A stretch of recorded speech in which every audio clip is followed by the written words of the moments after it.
Once again, I'm Martin Bula. For for our next video, or for our today's video, by the way, we will topic about the blast furnace. We will explain and give the details or the step-by-step process in a blast furnace. So what are we waiting for? Let's start it. So before we start the process of a blast furnace, let's define blast furnace. What is a blast furnace? A blast furnace is a steel cylinder lined with a refractor. It operates continuously until the lining wears off, which takes many years to occur. The term blast furnace comes from the blast of hot air, that is blown into the lower part of the furnace at between 1,400 Celsius Fahrenheit to 2,100 Celsius Fahrenheit.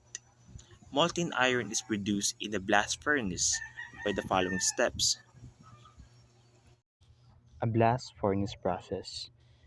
Charred solid iron ore, cokes and limestone is constantly dumped into the top of the furnace.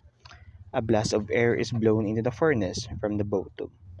Coke is the fuel that supplies additional heat, increasing the temperature of the charge.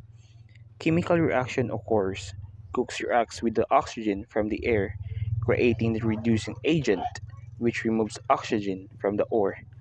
Limestone reacts with the impurities with the furnace, forming slag which floats to the top of the furnace vessel every hour so that the molten iron is removed and sent on for the further processing. Processes in the blast furnace. Number 1. Introduction of charge. The charge is introduced into the furnace through the cup and cone arrangement. Number 2. Introduction of hot blast. Simultaneously, a hot blast of air is introduced into the furnace through the tuyeres. Combustion of coke. Coke present in the change burns into the hot air producing carbon dioxide, generating more heat. 4. Introduction of carbon monoxide reducing agent. The carbon dioxide form rises up and reacts with the incoming coke, forming carbon monoxide. Reduction of hematite.